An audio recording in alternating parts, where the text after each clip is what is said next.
and the innocent laugh at them. Verse 20. Surely our adversaries are cut down, and the fire consumes their remnant.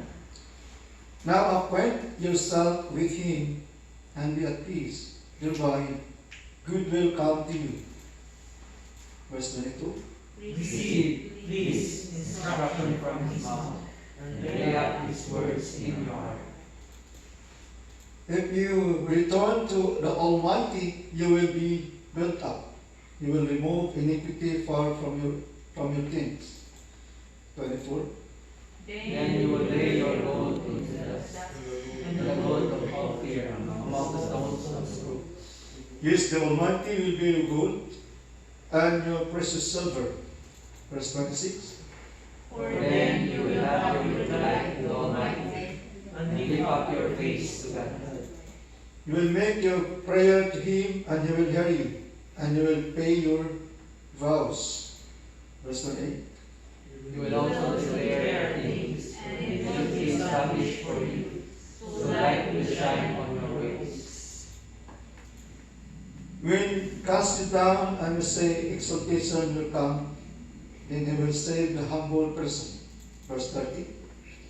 He will even deliver one who is not innocent. Yes, he will be delivered by the purity of your hands. Dakilang Diyos, salamat sa kabutihan po ninyo na kami pong iningatan. Simula ng January po ngayon hanggang sa buwan na ito ng November. Dalangin ko Diyos na patuloy mo po kami ingatan hanggang sa pagdating ng bagong taon. Kahit ang aming mga mahal sa buhay sa Pilipinas, ikaw po Diyos na patuloy na mag-iingat. At ngayong gabi, samahan niyo po ang inyong lingkod na magayag ng inyong pong mensahe. Gamitin mo lamang ako bilang mouthpiece ng inyong pong banal na salita. Kung lamang Diyos kung may taas, hindi po ang aking sarili. Patawarin mo kami, O Diyos, sa aming pong nagawang kasalanan. Ito man yung sa salita, sa isip, o sa gawa. Tunay, O Diyos, na napakabuti mo sapagkat ikaw ay namatay sa krus ng Kalbaryo para mahugasan at pagtawad ng aming pong nagawang kasalanan. O Diyos, ikaw may taas yung gabi. Buksan mo aming pangunawa ng aming isipan. Salamat po Diyos. Pinupuwi ka namin na sinasamba sa pangalan ni Jesus ang ating masabi ng Amen. Sino po nakakaalam sa buhay ni Job o ni Job? So, tingnan natin yung kanyang background, no? Sa chapter 1 muna. Kung sino itong Job na ito. Sa verse 1 of Job, chapter 1, sabi dito, there was a man in the land of Uz, whose name was Job, and that man was blameless and upright, and one who feared God and shunned evil. So, sa verse 1, makikita natin na binanggit na itong Job na ito ay galing sa lugar ng Uz, at siya po ay walang kapintasan, matuwid, at may takot sa Diyos at lumalayo sa kasalanan. Binanggit dito ang 7 sons and 3 daughters were born to him. He also possessed children were 7,000 sheep, 3,000 camels, and 500 yoke of oxen, 500 female donkeys, and very large household, so that this man was the greatest of all the people of the east. Verse 4, sabi dito, and his sons would go and feast in their houses in his appointed day, and would send and invite their 3 sisters to eat and drink with them. So it was when the days of fasting had run their course that Job would send and sanctify them, and he would rise early in the morning, Siya po ay maagang gumigising sa madaling araw to offer burnt offerings according to the number of them all. So lahat po ay hinahandog niya sa Panginoon ang kanyang mga mahal sa buhay. Ano ang dahilan? Sabi sa talata, it may be that my sons have sinned and cursed God in their hearts. That's Job did regularly. So araw-araw niya itong ginagawa. So sa kabila ng itong Job na ito ay upright, righteous, blameless, at may takot sa Diyos, hindi pa rin may iwasan na subukin ni Satan. So tandaan po natin na kahit po tayo mga Kristiyana, may mga pagsubok na mararanasan ang bawat isa. Sa talatang 6, tingnan natin yung senaryo na kung saan dito nag-umpisa yung buong buhay ni Job sa mga pagsubok ng kanyang nararanasan. Now there was a day when the sons of God came to present themselves before the Lord, and Satan also came among them. So mapagpunta sa tent, nagpresenta doon sila sa Panginoon, na may sinasabayan sila ni Satan. And the Lord said to Satan sa verse 7, from where do you come? Saan ka galing? Sabi ng Diyos kay Satan. Sabi ni Satanas, Satan answered, and the Lord said, from going to and fro on earth, and from walking back and forth. Parito ako sa sanlibutan, sabi ni Satanas. Kapatid, nakikita natin sa verse 8, sabi ng Panginoon sa kanya, then the Lord said to Satan, have you considered my servant Job, that there is none like him on earth, blameless, upright, man, and who fears God, and shuns evil. So, pinagmalaki ng Diyos si Job sa harapan mismo ni Satanas na wala siyang katulad. Nag-upisa na po dito yung pag-uusap nila at yung sabi ni Satan dito, kaya ka man lang sinusunod ni Job sapagkat pinagpala mo siya. Pero kung hindi mo siya pinagpala, isusumpa ka niya. So, hanggang sa dumating pagkakataon mga kapatid, na itong si Satan ay sinumok ang Job na ito.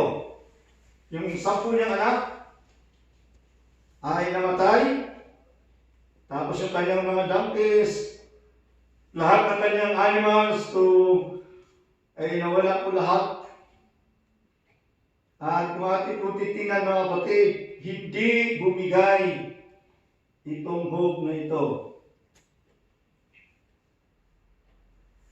At ang sabi po rito mga kapatid sa chapter 2 ng Job, na kung saan nawala na po yung kanyang mga anak, namatay na. Wala na siyang ari-arian, but still Job ay nanatili pa rin lipat sa Panginoon. Ngunit si Satan ay hindi tumitigil, maging ang buong katawan ni Job ay nagkaroon ng bukol from head to foot. At dito nga nagkaroon na ang paninisi ng asawa sa kanya. At ang sabi ko dito mga kapatid sa chapter 2, beginning verse 4. Sabi to, Satan answered the Lord and said, skin for skin, yes, all that a man has, he will give for his life. But stretch out your hand now and touch his bone and his flesh, and I will surely cause you to your face. So sabi ni Satan sa ating Panginoon. And the Lord said to Satan, behold, he is your hand, but spare his life. So bahala ka na sa katawan niya. Huwag mo lang saan siyang papatayin. Verse 7, sabi ito, so Satan went out from the presence of the Lord and struck Job with painful voice, from the sole of his foot to the crown of his head. And he took for himself a potsherd with which to scrape himself while he sat in the midst of the ashes. Tingnan mo yung sinabi ng kanyang asawa. Then his wife said to him, do you still hold fast to your integrity? Curse God and die. Sa kabila ng nawala na lahat ng yung 10 anak, yung 7 lalaki, yung 3 babae ay namatay na lahat. Wala na rin mga ari-arian. Nagkaroon siya ng karamdaman at itong asawa na dapat bigyan ng encouragement si Job, subalit nawala na rin ang pag-asa. And sometimes sa buhay po natin mga kapatid, pag dumating yung mga pagsubok ay nawawala na tayo ng pag-asa. Pero ano pong sabi ni Job dito sa verse 10 ng chapter 2? But he said to her, you speak as a one and a foolish woman. Speak, shall we indeed accept good from God, and shall we not accept adversely? And all this Job did not sin with his lips. Sabi ni Job, mga mabubuting bagay lang ba ang nais natin matanggap sa Panginoon? Hindi ba mga bagay din na mga pagsubok? At kung ating pagtitingnan dito mga kapatid, hindi bumitaw si Job. At siya po'y gumaling. At pagdating po dito mga kapatid sa chapter 22, tingnan natin mamaya kung ano yung naging results kung bakit na nagumpay si Job na ito. Chapter 22, balikan natin, binasa natin kanina. Sabi nito, lift up your face to God. Pag sinabi ng lift up your face to God, ibig sabihin mga kapatid, kapag dating ng may mga problema tayo, sa Diyos tayo dudulog. Siya dapat ang ating tatawagan. Kahit yung Jeremiah, sabi nyo sa Jeremiah 33 verse 3, call unto me, and I will answer thee, and will show you great and mighty things which you do not know. So kahit si Prophet Jeremiah ay nasulat niya na dapat tayo tumawag sa Panginoon sa gitna ng mga kapighatian. So meron pong 3 bagay ngayong gabi kung paano natin idulog at lumuhod at manalangin sa Panginoon at pakatingala sa kalangitan. Ano pong sabi dito sa unang puntos na makikita natin sa talata? The righteousness of God will come to you. Na kapag tayo po'y mananalangin at tumingin sa Panginoon sa kalangitan, pagdating ng mga pagsubok sa buhay, ang righteousness ng Panginoon ay sumasa atin. Ang sabi niya sa talata, you can experience gladness in your life. Mararanasan natin yung kasayahan sa ating buhay. Nabanggit po dito sa talata mga kapatid, na sabi dito yung adversaries are cut down and the fire consumed their remnant. So ibig sabihin, tayo ay ipagtatanggol ng Diyos kapag tayo ay righteous sa kanyang harapan. Sabi dito, you can experience victory against your enemy. Kung may mga kalaban tayo, kaaway, at tayo po'y mananampay, sapagkat tayo ay kasama ng Panginoon. Ano po yung mga kapatid na makikita natin sa talata? The goodness of God will come to you. Verse 21 to 25. Ano yung sinabi ng Diyos dito sa verse 21? Sabi dito sa verse 21, now acquaint yourself with Him and be at peace. Thereby good will come to you.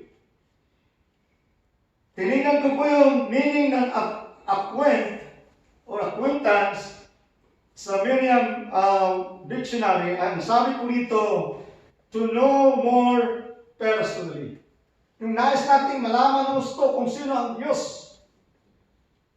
At sabi nito, to make familiar to Him. Yung maging familiar tayo sa Panginoon. Sapagkat kapag tayo may magandang relasyon sa Diyos. Ano po sabi dito sa talata? Magkakaroon tayo ng kapayapaan.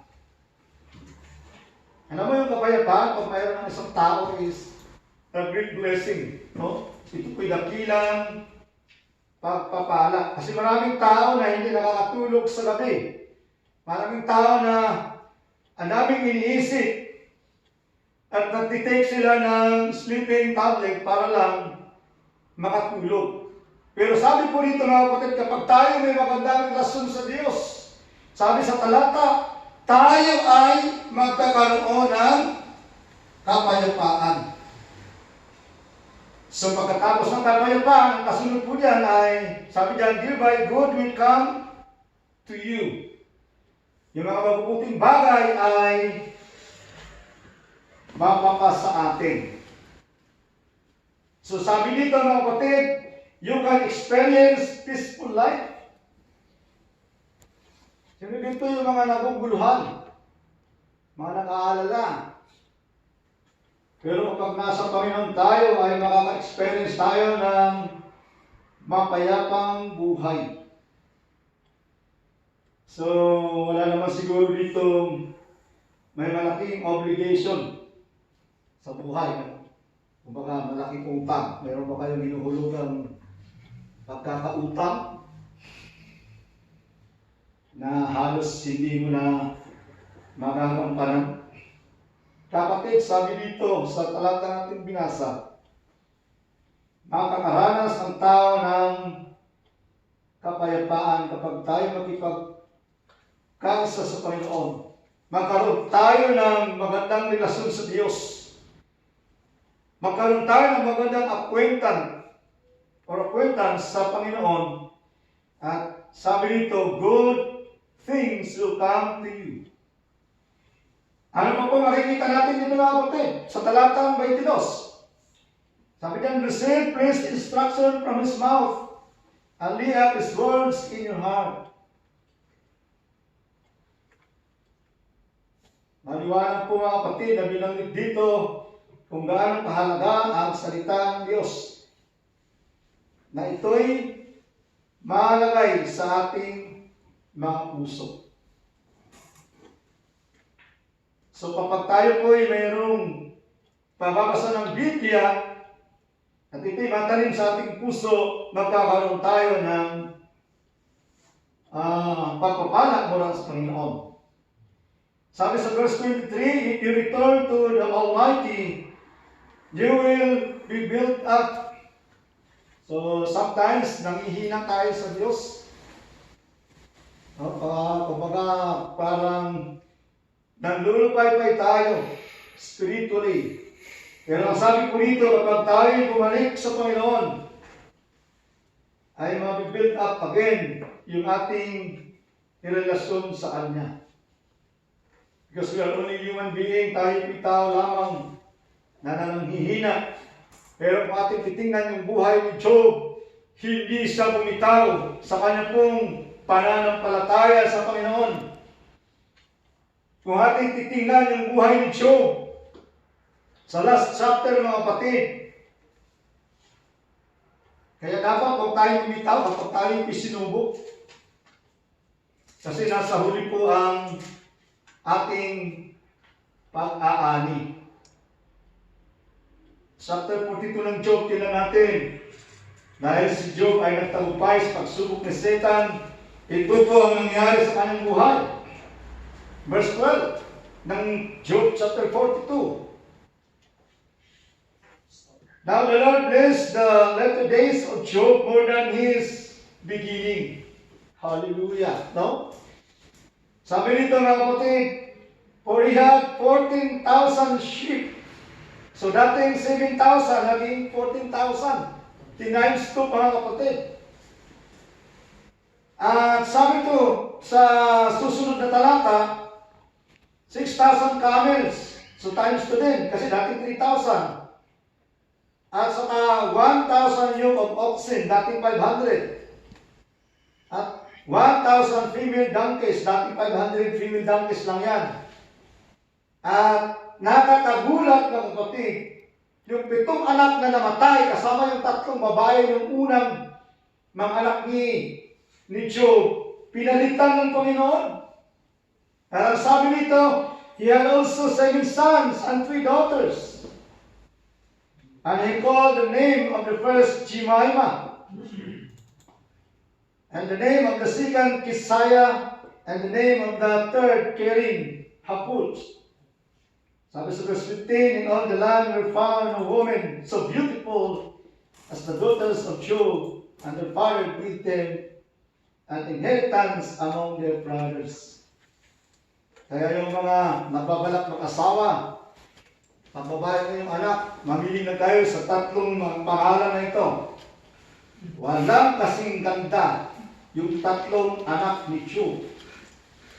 Kaya dapat, kung may mga pagsubok, huwag tayong bibitaw.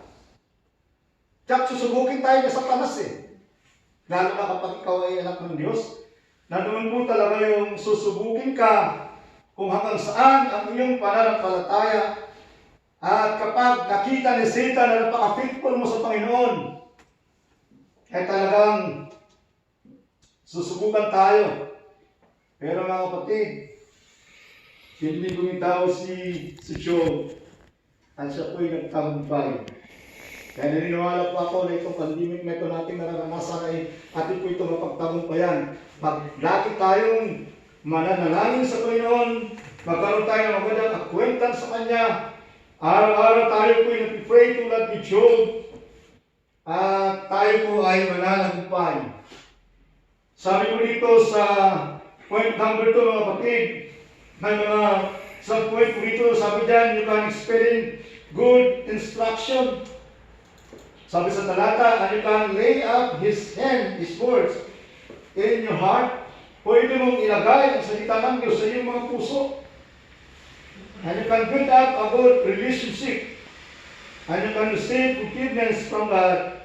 And you can receive blessing from God. Sabi niyan sa talata, makakatanggap tayo ng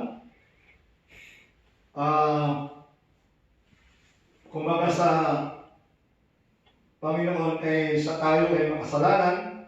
Pero sabi ko dito sa verse 23, kapag tayo ay manumbalik sa Panginoon, tatanggalin niya ang mga iniquity at inalalayan niya sa atin.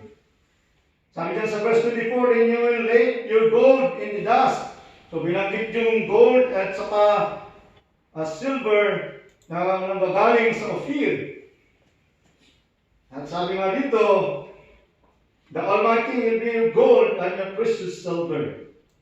So kung wala man tayong mga bagay na napundag dito sa daigdig nito, pero pag sa Panginoon ka, higit na may dito at silver ka sa iyong mga buhay. Pansinin pa natin ang verse 26. Mga kapatid, sabi diyan, for then you will have your delight in the Almighty and lift up your face to God. So binanggit dito mga kapatid, na magkakaroon tayo ng delight sa ating makapangyarihang Diyos. So, punta na po tayo sa number 3. Na punto, so huwag natin kalimutan. The deliverance of God will come to you. The deliverance of God will come to you. Sabi po dito sa verse 27 hanggang 30, mga kapatid, you will make your prayer to Him, and He will hear you, and you will pay your vows. So, ibig sabihin, kapag tayo po'y nananalangin sa Panginoon, pakikinggan tayo ng Diyos. Amin po mga kapatid. Alam mo ba kung bakit hindi tayo napapakinggan ng Diyos? Kapag tayo nananalangin, may kinalaman ang kasalanan ng tao. Sabi ni Isaiah, napakaliwanag sa Isaiah 59, verse 1 and 2. Mga kapatid, tingnan natin ang nasulat ni Isaiah.